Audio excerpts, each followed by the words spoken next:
The sportsman of the future isn't just a building, it's a neighbor. And few people understand that better than today's guest.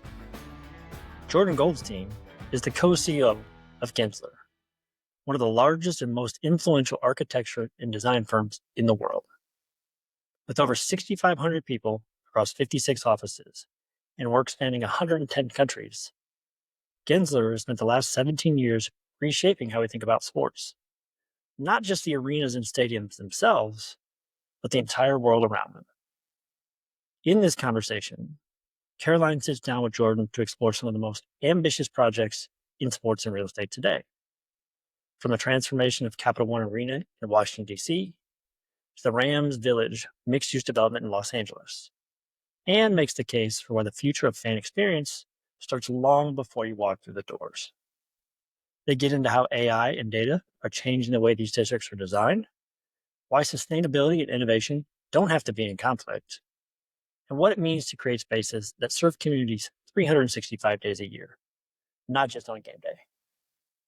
Jordan also reflects on what 30 years at Gensler have taught him about their leadership and why he believes the best projects, just like the best teams, are built on collaboration.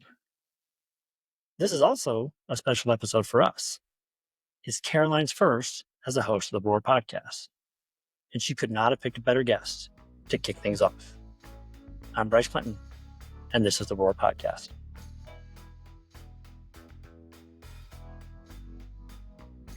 Welcome to the Roar podcast. I'm Caroline Balvardi, your host, and with me today is Jordan Goldstein, co-CEO of Gensler. Welcome to the podcast. Yeah, thanks for having me here. It's great to be with you. Yes, it feels very fitting. I think you were one of the first people I met officially externally outside the Surge team when I first started at Surge, so it feels very fitting for you to be my first official guest for the podcast as I am a new host. So thank you for being the guinea pig. It's a full circle moment. Love it. Yes. All right, so let's jump in. I would love to hear you talk a little bit about Gensler for those who may not be familiar, just kind of some of the background and the relevance to the sports space. Some folks I'm sure have heard of you guys are everywhere, but it just kind of laying the groundwork of what Gensler does and the kind of connection in the sports space would be great. I'm going to go back 30 years ago before giving you the answer to the question, because I started at Gensler straight out of grad school, literally my first job. And I came in as, an intern and has had a chance to really experience this phenomenal growth that we've been on. So we are the most influential and impactful architecture and design firm in the world. We have over 6,500 people in 56 locations around the world. And we practice in about 110 different countries. We like to say that there's millions of people that are experiencing a Gensler space or place somewhere every day. And what makes it really unique is that we've really gotten into all these different practices. We're in 32 different practices. So sports for us actually started 17 years ago. Started in LA, and then it grew into DC, grew to Austin, and then Kansas City, and now London and Costa Rica. And these are kind of epicenters of our practice. But what's great about it is we're doing collegiate and pro facilities and venues and sports and entertainment mixed use districts all over the world. Amazing. And one of the things when I was first learning about Gensler, this is probably a little off topic, but I think also really important and interesting, is just that Gensler is also an employee-owned firm, which I just side note, I think is really kind of interesting and unique. And you can tell, from all the Gensler folks that I have met, just, the type of culture it creates and the investment in the work that you guys do. So anyway, I just wanted to highlight that. I think it's really, something that seems to be. Thanks for noting that. It does make a real difference. So everybody joins Gensler as an employee of the company, but also an owner of the company. And so we really look at the people that, make up this firm as all, part of the ownership of who we are, which makes a big difference, when we think about it. So we often talk about, with the work that we're doing, everybody really approaching it with a founder's mentality, because everybody is really invested in the growth and success of the business. Yeah, no, very cool. And as you've talked a bit about the relevance to sports and what Gensler does. In your time at Gensler, can you talk a little bit about how you've seen that evolve, particularly when it comes to the sports and entertainment districts, which of course, Surge is focused in that area, and it's having obviously a moment where everyone's trying to do the sports and entertainment districts and figure out how to do them. And so how has that evolved from where you guys kind of started with sports, and then today, are you still kind of focused on the same types of things, or what has the evolution been, I guess, around your sports focus and practice? Yeah, we've definitely recognized over the years that our approach to sports is really differentiated. And that's because we're really looking at it, from multiple perspectives. Certainly, looking at it from the fan experience side of things, looking at it from the athlete experience side of things. But as we've gotten into this, we've really recognized that because we have, so much expertise in these areas that may seem tangential, like hospitality or retail or urban planning, or mixed use, that overlay creates this richness for solutions that can bring a whole different perspective to it. So we may be involved in a new collegiate experience where we recognize that actually, it's not just about, a venue surrounded by parking lots, but that university has an opportunity to think differently about what's built and how it can plug into the campus, but also the community. And all of a sudden, there's a scenario where you have, a little sports and entertainment mixed use district along with a venue that now, takes that campus experience to a different level. On the pro side, you see so many of these stadiums and arenas that really are about the stadiums and arenas themselves, and they haven't really thought about that kind of larger real estate play around them and how you really create this kind of rich fabric of a mixed use environment that extends the game day experience. It's people, now long before the actual start of the game, and they could stay afterwards because there's more things to do that they plug into and makes it even more memorable day. Yeah, I think it's interesting from the comms hat that I wear, how we talk about even these sports anchor districts now because of the evolution from, you just had the stadium or arena, and now or in between that was probably more of this fan zone, and now it's much larger than that. It's a whole entire community, neighborhood, mini city, and I think that's kind of an important part of the narrative for people to understand too, that it is this placemaking, but it's where people are actually living in their everyday community. And I think that's an important differentiator from the comm side, particularly as, when we get into public-private partnership, things like that too, and talking to the public about these projects and helping people realize it's not just for the benefit of the team. The idea here is to create real infrastructure and placemaking and places that, everybody, even if you don't live in that area, are able to come to and enjoy. So, it's really Right. cool. And when you look at it, I'll give you a couple of examples. Like, I'm based here in Washington, D.C., and down the street, we're doing the Cap One Arena transformation, which is, close to, 1 million square feet. And it's a multi-year transformation, but it's not just about, taking an arena and imagining what that fan experience will be in 5, 10, 15 years. It's also an arena, plugged into an urban environment. So how does it connect to that community? And in the process of transforming that arena, it also revitalizes a neighborhood around it. So that's one example. Then you go over to say, in Los Angeles, where we're doing the Rams Village, which is a 52-acre mixed-use development anchored by the Rams' 350,000 square foot, headquarters and training facility, and an indoor practice facility that also can be utilized for other events as well. So that's like a mixed use program as well as a sports venue. And hopefully it's a catalyst for transforming that San Fernando Valley's kind of urban landscape. So these projects, really should be looked at as a broader recipe to think differently about, the experience. And that experience isn't just about sports, it's about what's happening around it. And certainly the other thing we see is increasingly there is these other ingredients that pop in. How do you think differently about live music and entertainment? And does that play into this mixed community as well? And can you start to get a, a series of venues playing into this in a way that creates this, 365, 7 days a week kind of experience.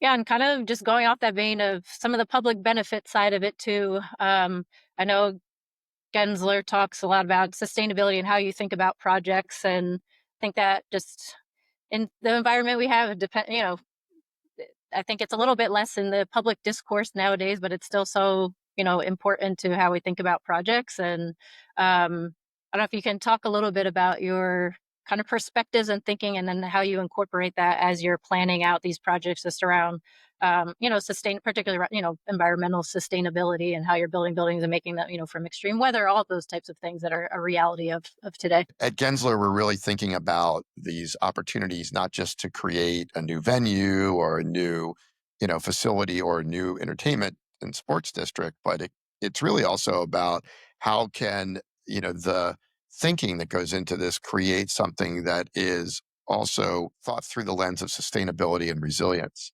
So we look at it as, just the materials by which we build, but also the thinking about systems and infrastructure, and also the larger kind of landscape and that plays into this canvas.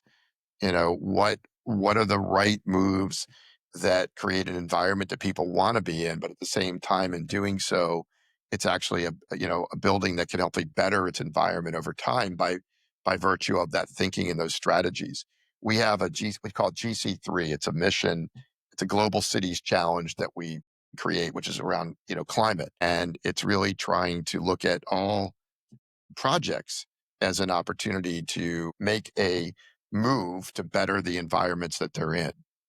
We also created this thing called GPS, which is a benchmark approach to setting minimum threshold for materials and finishes that are brought into projects from a carbon footprint standpoint.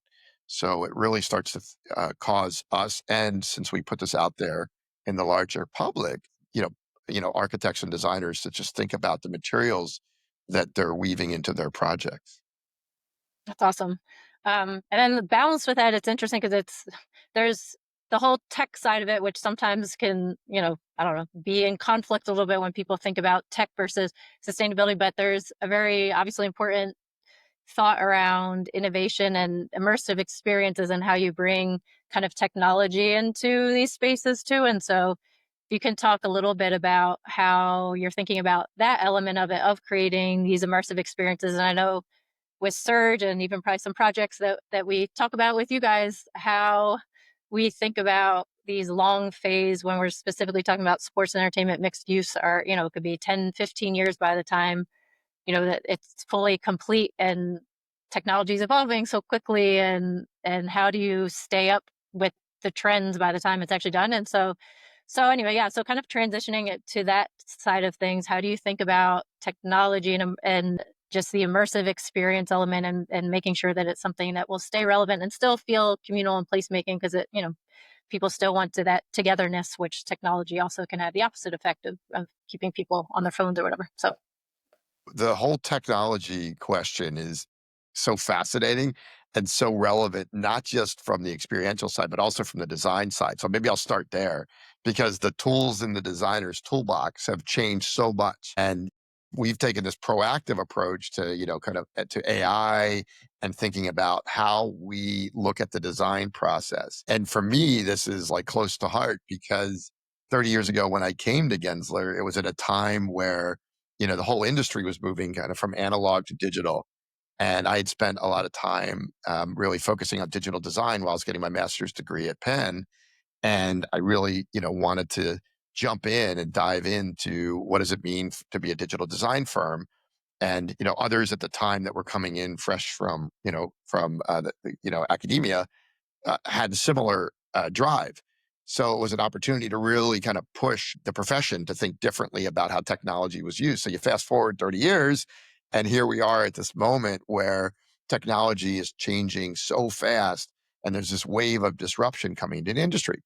So how we design is so different. It's very experiential, it's very storytelling driven, and it's using AI and other related interfaces and tools to really think differently about how we can sit down with our clients and more, in more real-time settings, play around with different scenarios and think about day in the life for the different users of, different audience of, of a venue, of a new district, and really run those simulations and see and feel what it would be like to be there long before a shovel hits the ground. So then you flip to the other side of that and you think about the venues themselves and how technology is just requiring constant innovation. On the Cap One project that I mentioned earlier, we actually developed this new technology together with Monumental Sports, where when you come in and you think about it, when the seating bowl, there's areas of opacity that you would be walking around the concourse and you wouldn't be seeing in. But what if the walls of that were actually all screens and you're able to, experience what's happening on the court or on the rink as you're walking around as if those walls didn't exist. It's almost like dematerializing the building. So we call this visible, and it is new technology that's being employed, for that project that I think will be groundbreaking.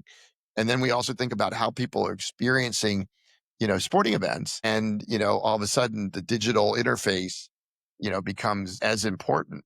So being able to recognize that the touch points for people, extend long before they're walking into a venue. It's while they're in the venue, and then it continues afterwards. So, from a sports owner standpoint, if you're able to really tap into that, you're connecting with your fan base at a whole different level.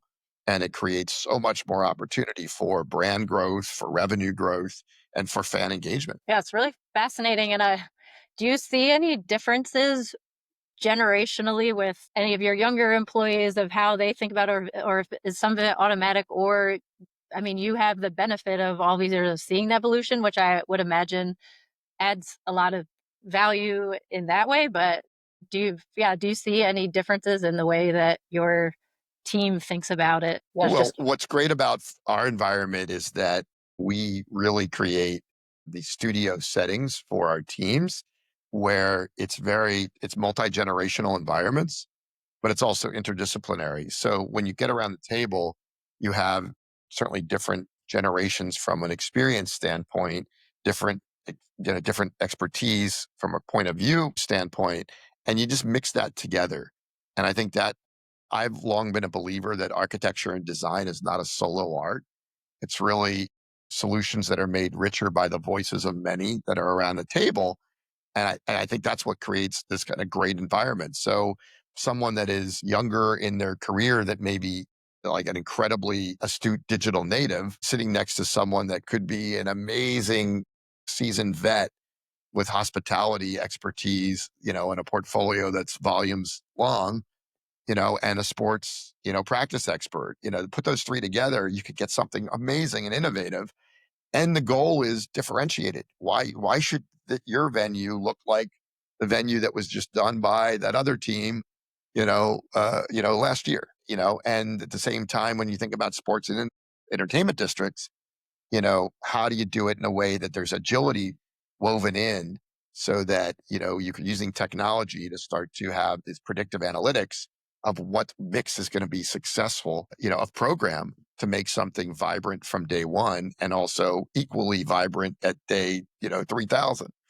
yeah, that's probably a little bit of a good segue too, as of course the Roar podcast, and Roar is our data analytics arm at Surge. And it's been really cool to see how valuable that has been as we think about sports and entertainment districts and being able to collaborate in a much deeper way with partners, including yourselves, when we think about how to develop these sports and entertainment districts. And even beyond, Roar is also, beyond that on the just fan engagement and kind of generally partnerships and sponsorships for teams. And so, how do you think about that piece when you're making decisions for sports and entertainment, and even some of your other verticals or the work that you're doing? How do you use it, think about it, implement it, and Yeah, your I mean, decision? like working with you and your team at Surge, and certainly with the Roar capabilities added in there, I think it brings another dimension that is so valuable when there's big dollars on the line in these projects, and thinking through how do you use data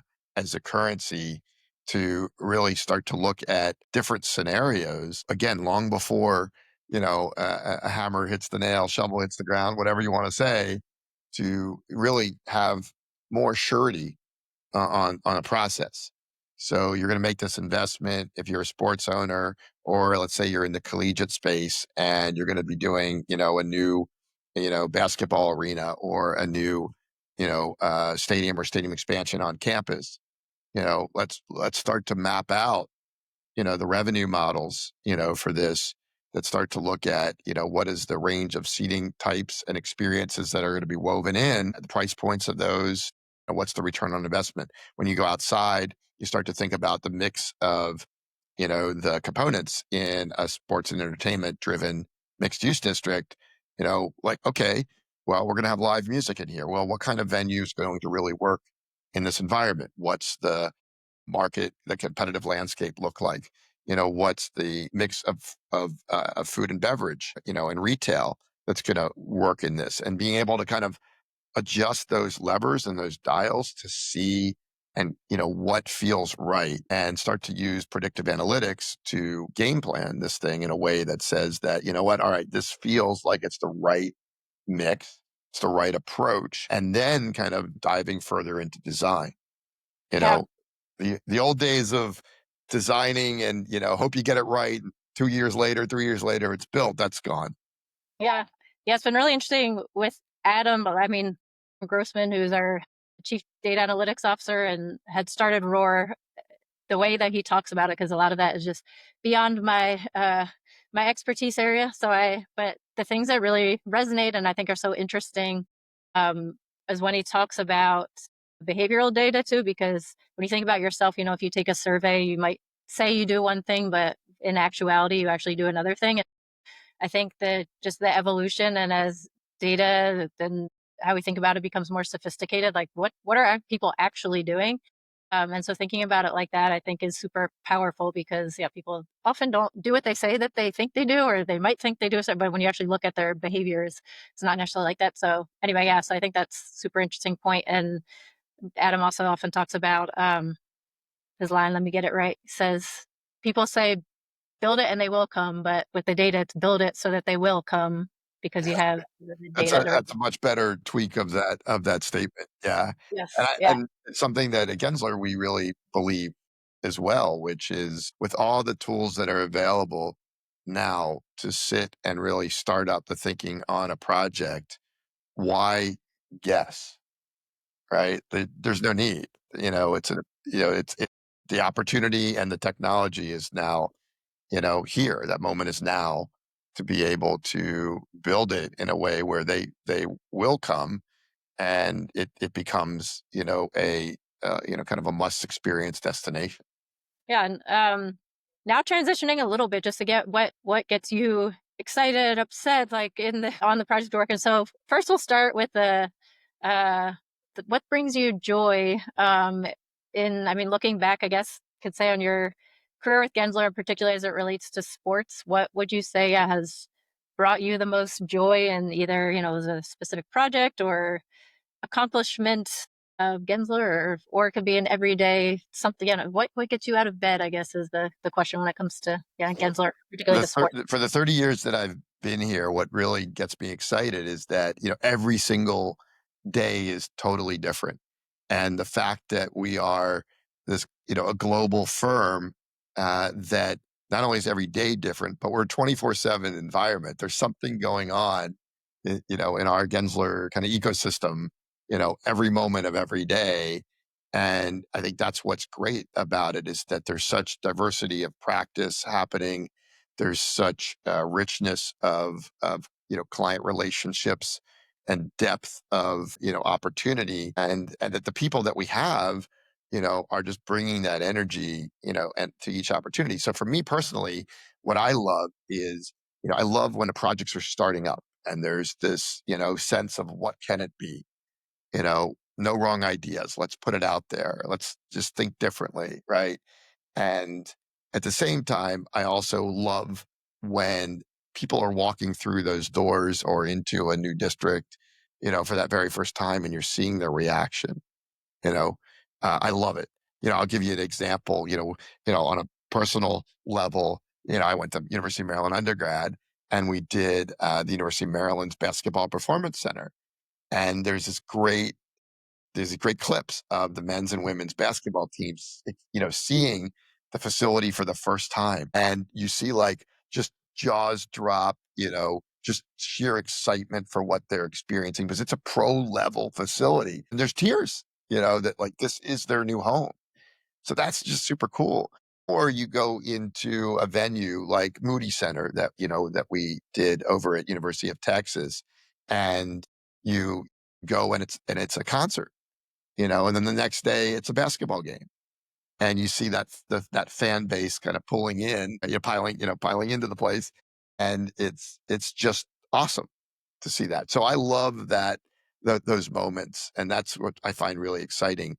But I guess maybe to sum it up, what I really, really love is that these projects, these opportunities are so collaborative. And if we do it right, it's this kind of great symphony. We get this great opportunity from a design standpoint to be conductors of that symphony, which is, kind of this honor and privilege. But at the same time, there's these, the composition itself, the journey, can be so much fun if it's done right. And it can be this, these moments, these milestone moments as you go that are just really special. Awesome. Thank you for sharing that. Um, as you think about particularly sports and entertainment districts, or just the other sports projects you work on, if it's just a arena or stadium themselves, anything in the sports space, is there anything you want to see more of or less of that you think is working well or not well, or as you look at trends ahead? Or We've definitely been experimenting with, within the venues, different approaches to, the fan experience, and recognizing that, every moment of the game or the event should present itself with opportunities. If you're moving around the venue, that it's experiential, that it doesn't feel, too, utilitarian or not well thought through. And that kind of street to seat, journey is curated, it's thought through, and that the environment that you're in, that you feel part of the action. At the same time, when we think of the sports and entertainment districts, what I think about, and I'm excited about is, just realizing that there's this wonderful moment to think about how venues and their surrounding areas can really kind of weave together differently. And it's not so much that edge of the stadium is the end of the sports experience. In my mind, it can be really looked at as, in a sense, integrated in totally with it, with the surrounding area, such that it actually is a blurry edge. It actually means that the district around it and the venue itself start to kind of weave together in a way where, you actually maybe don't have that kind of defined lines that feel so hard and fast from venues of old. Yeah, it's interesting to think in that way, because when I think about the work, we're so focused at Surge on not the arena or stadium and really just thinking about the area around. And from my background more in community development, I think of it like the stadium and arena is it's almost like that. The mixed use district is the anchor and the state. So it's just so interesting to think as these mixed use districts get bigger, and the whole point is that they're active outside of game day. And so it's like, okay, yeah, there's going to be a game at the stadium or arena this year, that day, but the rest of the activity and the vibrancy is there all of the time. And so that, yeah, the stadium and arena and the events become just kind of part of the bigger picture versus, the Yeah. main event, I guess you And I could say. think you guys are doing this, at Surge, and I know it's something that we believe in too, which is that these districts, these mixed use districts, are really keys to unlocking these often complex sites. Where people perhaps haven't looked at them through a lens that maybe has the kind of level of opportunity that that we have all been talking about. I think that whether it's a practice facility that's part of that mixed use district, or a sports venue, or a live music venue, or all of those things that are woven in there, the sports and entertainment district is, I think, the when we think about in 2027, 2028, all the way to 2030, like what are some of the exciting opportunities out there, it's in these sports and entertainment mixed use districts. That's where there's so much room to create this 365-day a year experience. Yep, very true. Maybe to kind of culminate a lot of what we've talked about and your specific role at Gensler, I would love to hear you talk a little bit about just you as a leader of the company, what you prioritize as a leader. And clearly you're doing something right and you've been there a very long time. And, you see, even in my career so far, I've seen some good, bad, ugly, and it's very refreshing just to see. And, when you talk to other people who work at the company, things like you can get a feel for, how things are working in an organization and things like that. And my experience with you guys has been very positive. And so we'd just love to, hear you talk a little bit about, what you prioritize as a leader. Well, thanks. I'm glad that the experiences have been positive. I loved being here and growing a career here, but it's also something I think has really taught me a lot about collaboration and, just thinking differently about design and and how creativity is brought out and brought to projects. I have been in the CEO role now for 3 years with my business partner, Elizabeth Brink, who's based out of LA. Like a co-leadership model is kind of baked into our firm's DNA. There's 300 different kind of co-leadership positions. In the firm, I used to be an office leader of Washington, D.C., but it was a co-leadership scenario. Same for some other roles that I've had in the firm over the years. But, for Elizabeth and I, one of the things we just really, relish is that, we get to constantly experience the dynamism of this global firm. But the best part about that is that it can be so local. We're in 56 different locations. Yes, we're a global firm, but when we're in those locations, like we're really like in the markets, in those cities. So I love visiting these other offices and, I'm on the road a lot, which is, constantly, I think kind of a reorientation to different markets, to thinking about what does it mean to be, Gensler, doing what we talked about doing, in London, in Tokyo, in Paris, in Mexico City, in Washington, D.C., LA, New York, et cetera. And each of those offices is really very much of that market. But at the same time, it's still the global us. And so that's what I love, and just kind of almost pulling the thread as I go around and seeing and experiencing these different environments. So that's what I really love about, doing this. At the Right. same time, I find that, it's also, from a personal leadership standpoint, you know, each of these kind of opportunities in each of these roles over these 30 years has also given me an opportunity to kind of like grow new muscle that maybe, I probably didn't think I had, to be, beyond an architect and a designer, but also to be a leader, to be engaged in the community, to be helping to try to innovate and change this profession.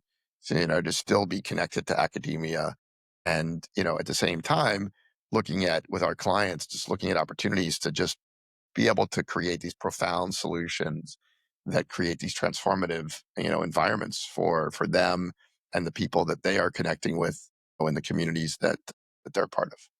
Yeah. No, thank you. And it reminds me back to, I guess it was NBA All Star. I think it was the NBA Newsmakers event. I think you were there too. And we heard the whole lineup of Bob Iger and Melody Hobson and a few of those others just talking about leadership. And for me, it was very inspiring and refreshing when you see successful people and just the way that they talk about how they've built their teams and in healthy, productive environments, and you see the success from that. And so always enjoy and appreciate hearing from successful people such as yourself, just how you approach leadership. So thank you. Thanks, and I appreciate you having me on. What I love about this is, yes, we're talking about leadership, but we're talking about sports. I think sports has the great power to unite and bring people together. And from a leadership standpoint, I love that we're talking about, what are the characteristics and qualities of leadership, because I feel like when you're bringing people together, if sports is a catalyst to do that, those are also great moments to really kind of tease out, what are the kind of qualities of leadership that can bring these often large and complex projects to life, and that they become enduring parts of the community, by virtue of all the thinking that went into them. Yes, for sure. And then I guess to close out with the last question, which maybe you've already answered, but what's next for Gensler? And maybe it's already thing with sports entertainment districts, but yeah, how do you think about the next? And yeah, what's Yeah, next? it's funny you say that because Elizabeth and I have been spending a lot of time thinking about, how do we think beyond boundaries and what is designing the next really look like? And with all the things that you and I have talked about technology and, the tools that are available today that will change tomorrow and, be something totally different. And with all these opportunities to design, in communities around the world, what feels like it's next is to really, just think totally differently, kind of step back and say, all right, there's an opportunity to just bring a whole different level of creative thinking, to this. And what does it mean to be creative partners? For us, what does it mean to be creative partners, that are thinking about the future? And that's what's exciting is that don't come in with a script, don't come in with a specific style, but come in with the energy and the talent and the scale to be able to channel resources around to then bring something totally unique to that opportunity. Perfect. Well, that feels like a good way to close things out, and very much appreciate you coming on the podcast, and wish you the best in all the things that are next. And I'm sure I'll be seeing you around DC soon. Sounds great.